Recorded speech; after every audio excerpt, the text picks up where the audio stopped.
So once again, welcome to my YouTube channel. As usual, I'll bring you the very best. Breaking news. Ekpa Loyalist in the southern east of Nigeria has hit the streets asking the military and the police to vacate the southeast, happening currently, and they have proposed 40 states in the south, in the Biafra land. Mr. Ralph, this is just coming out, Guardian newspaper, currently. What would you have to say concerning this? That's a good news. Very, very good news. A good news in the sense that they have been making this, this announcement in the past that the military, the police, the paramilitary, I mean all the forces that are not using guns, the forces that are using guns are the military. They should vacate the barracks. There are various establishments in Igbo land because the new country, new nation, emancipation of Biafra is already taking place. So that if they actually vacate their various barracks, Biafra military forces will do what?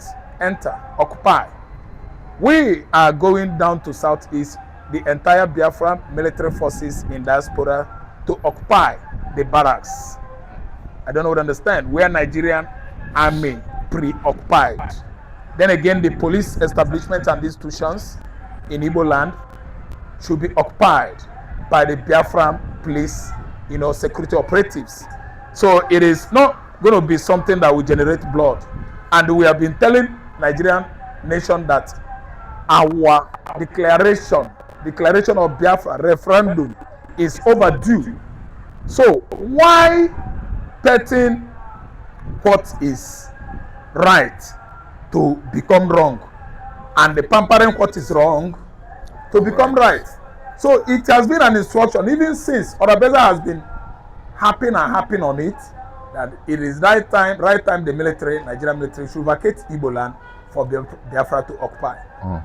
Okay, what is it that is bringing this bad news? You have been often hearing or sensitized to the issue that Christian genocide going on in Nigeria is 100% on against Igbo man.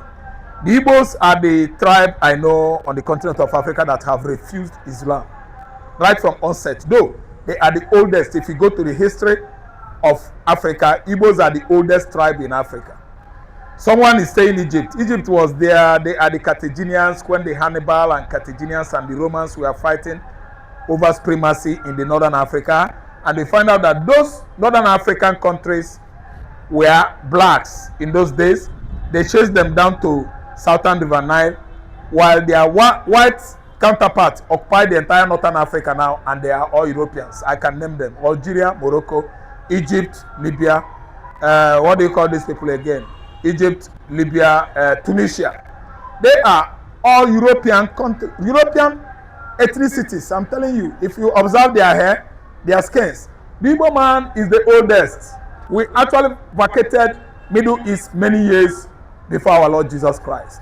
So we settled down here and occupy where we are today before you talk about the Songhai Empire or your empire, Benin Kingdom, blah, blah, blah, blah, blah. And then we found ourselves in this current British arrangement. And the reason why I'm giving you this history is that we are the owner of where we settled today. We did not fight anybody. We did not fight Nigeria. Nigeria is the one that fought us in 1967 after slaying many Igbos. Igbos in their millions were slain by the Nigerian military forces. And that was what brought ISOR that actually compelled, Chukwemeka Odumegwu to declare Biafra May, to be precise, 31st, 1967. So now, the issue on the ground is that after the war, Nigeria did not allow Igbo man anymore. They could not reintegrate Igbo man into the political leadership of the country. They could not even compensate or pay reparation to the Igbo man over genocide, persecution of, 1967 to 1970 that lasted, of course, 36 months. So what is going on now is that for peace to reign, United Nations member nations, they are right now together, providing solution on how this part of the world will not escalate. If it escalates into bloody pogrom, I think other countries on this continent are going to suffer heavy economic blow. Why? If Nigeria happens to get problem, war, I think the neighboring countries are going to suffer. So that's why we're trying to do it, achieve Biafra amicably. It's not something that should cause fight or war. Ekpa faithfuls, followers, boys in Igbo land, they are still remain untouched. And this is what has been generating ripples, headaches among the Nigerian political idiots who think actually that Igbo man will bow down before Nigeria Fulani soldiers. Igbo man will bow down before all the political bandits that have been, ransacking the economy, stealing the, public funds, public taxpayers' money. We said no to it. Provided you could not allow us to be part of Nigeria, it is obvious that we are not here and we are not part of here and we can never be. So what happened right now is that the men on ground, the people that are Biafra loyalists, I mean the Biafra agitators, not only followers of Simon Ekpa, Mazi Nnamdi Kanu lovers, people that love him, what he's doing, they are there to occupy where Nigerian military forces preoccupied before this conflict. See, no war. The people that were being killed by Nigerian military forces in the past in Igbo land, we've taken the record. Prosperity and Providence is going to pay Nigeria. I don't want to know who is listening or not. Samuel Okoto is there canvassing for Islamization of Nigeria. Igbo man said no, and that is what is breeding this problem and bone of contention. Right in the north, where Fulani man thinks that everybody will be bowing down before Muhammad and Allah. See, let me tell you, the men on the ground, the Biafra military forces, they have come to stay. There was a country before called Biafra, and it's not an abomination for someone to have a country like that in place. So what happened now is this. It is a good development. We love that. Ekpa supporters, Ekpa followers are there. Those are boys that are saying Kanu is the right Africanist, human rights activists we have on the continent of Africa, that they should at least live with Kanu forever. And you can see emancipation of Biafra. These are part of the features, indicating Biafra is fast approaching. Nigeria is not strong enough to stop Biafra, as I've been saying it right from onset. Because in 1967 to 1970, they failed to do that. And they will always be failing to do that. Woefully to stop Biafra. They will be failing woefully to stop Biafra. And currently, you can see what Nnamdi Kanu is going through. While people that are sponsoring Fulani bandits, killing across Nigeria, they are all free. Fulani bandits, they are all free. Fulani terrorists and the Fulani herdsmen, they are all free. While innocent Igbo youths are being killed. Enough of this nonsense. If some other boys like it now, let them start it. But a word is enough for a wise man. Nigeria should advise their military forces to vacate Igbo land. Well said, Mr. Raf. Talking about freedom, Benjamin Netanyahu, the warlord himself, during the independence celebration of Israel, made another assurance to the Biafrans that Biafrans will definitely get their freedom, and this has sent a serious panic to the Aso Rock. Mr. Ralph, what would you have to say about this Benjamin Netanyahu statement? Yeah, this is not a threat. It's a national broadcast, a regard of Israeli celebration of their independence, maybe in the month of May, of course, 1948. Because it's obvious that State of Israel was declared in 1948. So what I'm trying to say is that he has not committed crime. He's not a threat to any nation in the world. That the Jews, the Israeli themselves, are asking for returning of most of their, brothers, black Jews, white Jews, scattered all over the world. It is the right time they come back, and this is part of what Bible says when New Jerusalem, shall be, restored. That's when Israel recognizes Jesus. You know what it means. So the statement of Benjamin Netanyahu is a tantalizing one to all Igbos, to all black Jews, that the time is here. The time of Biafra emancipation, the time of Biafra restoration is here, and it is no crime. If he's sending chalk or chalking or fire or server electric wire, high tension to Aso Rock, they should take it. They are the one playing politics on the head of Igbo man, stealing all our mineral resources, pocketing it personally, using it to develop their own land and region, abandoning Igbo land. The time for Biafra to take what belongs to them is here. We are not praying for war. Nigeria doesn't even have the strength to fight war. Nobody in Nigeria is ready for war. Nigeria government is not ready to fight war. Nigeria government has not succeeded on fighting cattle rearers that are killing Nigerians, let alone facing Israel or USA or facing Igbo man, accompanying Igbo man for war. Our youth, our farmers, our fathers and mothers in the village that they have been killing over time, many years.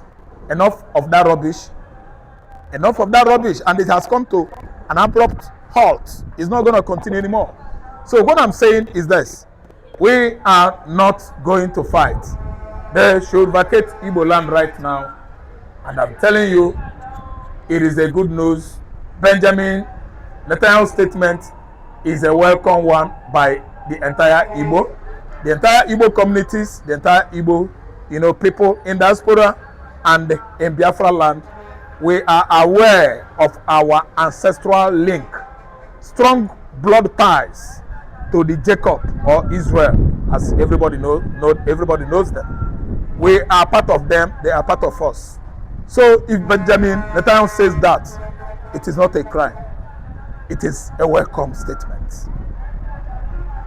Finally, Ngozi Orabweze responded to Southern of Sokoto because of what she said about no election in the Igbo land.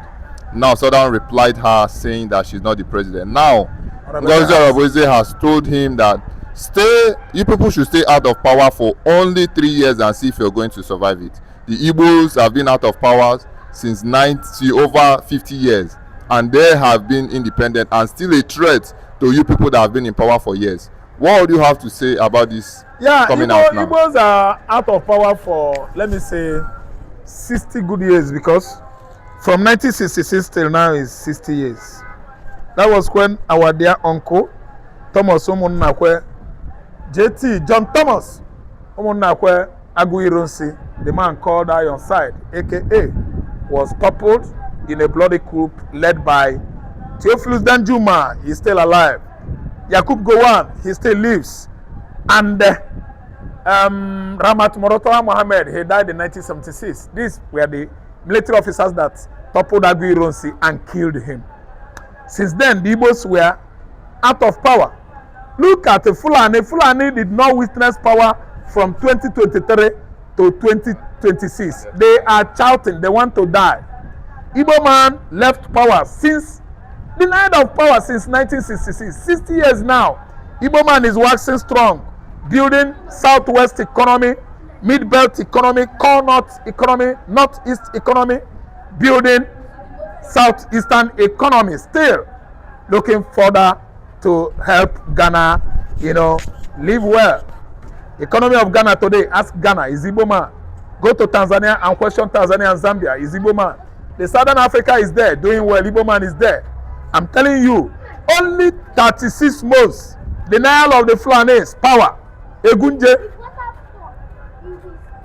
36 months, where Fulani no test power, Fulani one die.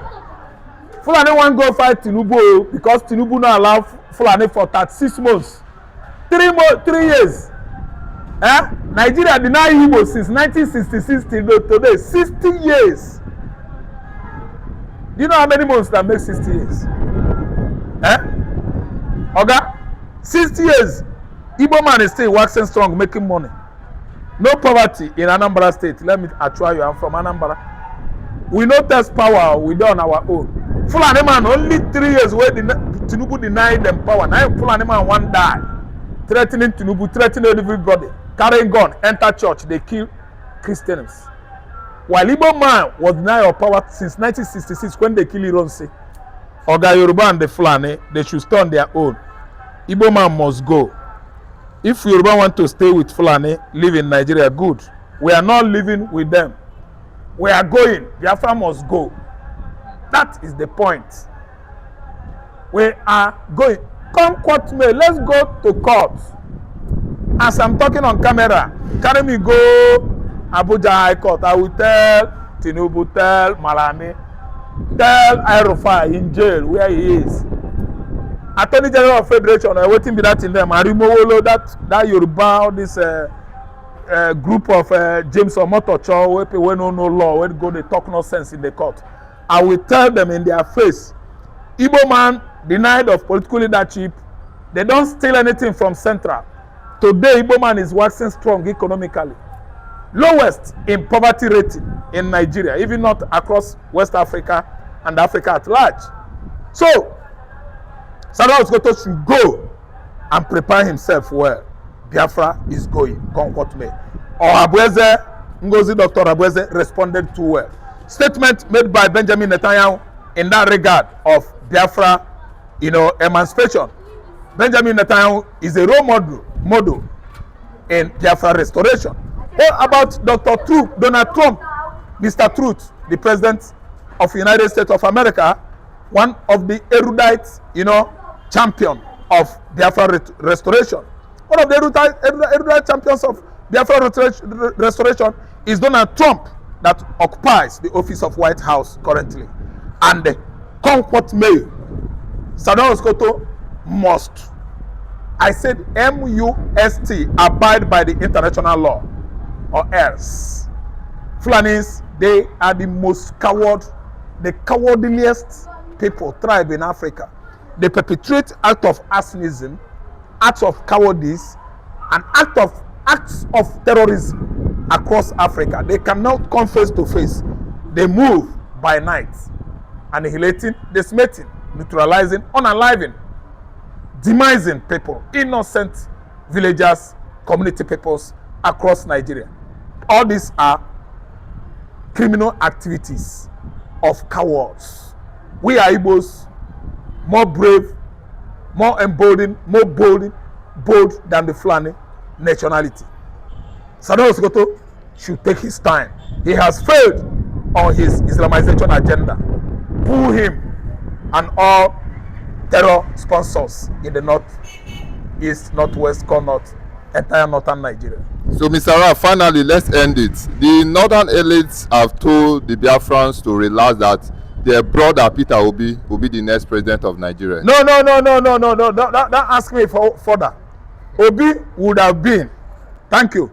Obi is the owner of this current administration. Thank you. He won in Kano. He won in Abuja. They rigged it massively because they were Fulani. They had an agenda, an agreement, serious one, with this current man, Tinubu. Under his own supervision right now, Igbo man was not employed, appointed anywhere in the federal agencies. It's only Fulani and Yoruba. No, don't mind what they are saying. Don't mind the Fulani. We are done. We're okay. Fulani, you can't entice me or entice Nigerian Igbo people about or over Obi's election. We've seen it all. Why is it that you did not give it to him when he actually won it, 3 years ago? You did not give him. Use your own office, your official capacity, your position to rig him out and give it to a Yoruba man. We are done. We are not relying on Obi's mandate, no, or Obi's leadership, political leadership. If you give him, he is on his own. He might be Nigerian president while we are putting everything in order in Biafra land. We are not actually opposing Obi. You can use him as our son. He could help build Nigeria. He can build and come back to Biafra. He's our son. So there's no problem. But I totally disagree with you that we should relax. We are not going to relax with the enemy. When you are eating with dangerous men, especially Fulani men, or the spirit, what do? You use very long spoon. You use long spoon. So that's it. We know what we are observing. Fulani Janjawis, under the leadership of Saddam Hussein, playing games to Igbo man, to deceive Igbo man, is not possible. Oga, the game is over. We can never rely on Obi's presidency or leadership if you give it. Like that, you are asking how is Igbo to be marginalized. Kano is facing life imprisonment. Shegumi is working freely. Jubilate is working freely. These are the people buying Nigerians, and they are not being touched. And you are asking questions. Look at the 1,000. I could remember there is a video trending on air now. Over thousands of Fulanis deployed to Eastern region, which the youth stood against it and tell them, oh yeah, the same way you came, or you follow that same way, or you go back. You people must not have flee. It happened in Nobi or whatsoever in Anambra State. I am telling you something you can go and verify. Are you hearing me? So Igbos are being marginalized. Take a look in this government and in governance. Give me the major position that they give Igbo man. The Bianco Juku that you say they give foreign affairs, it was given to her for a purpose, which if she fails, they will rubbish her. You are talking about marginalization. Ngige stole 2.5. Ngige served jail. Jehovah Danjuma was a fellow or whatsoever they call his name, stole 80 billion. They asked him to pay 500 million. 79.5 billion. What happened to it? The man is flexing, traveling to Obodoyibo. You are talking about marginalization. Are you hearing me? Mention the major place that they are given to Igbo man in this country. Major recognition. Mention one particular federal might in the southeast. Mention one place. Ekotekpene Road. It's a federal place, but it was packaged and done by who? The state governor, Oti. There are so many things. Go and check Enugu, Anambra Road. That is a federal road. They no do one. Please, you are asking me question of marginalization by Soludo. I am mentioning it, I'm giving it one after the other. By Soludo, I've given it and I've dished it out. My beloved brother, Igbos are being marginalized. Igbos doesn't have a say. And they want to use, because they are seeing the outcome and the victory coming in the side of Biafra, they want to use Obi as a plan. You know, the video man is saying that Tinubu is what? Is that Biafra we are looking for? Yes, in a proverbic way, it could be the one, because if Tinubu fails, crisis may come up in 2027 that could lead to the separation of Biafra from Nigeria. And if Tinubu will rig, crisis may rise that may draw the attention of the foreign people to intervene. You see why? That is the way I interpret that word. And that is the way I see that statement. But it might be that the thing go more than that. But he was not specifically. You understand me? So, but that is my own narrative based on that statement from the video man. And having said all this, my beloved brother, you will agree with me that Biafra is pure and it's a sacrosanct, and that May 30th is something that nobody can stop.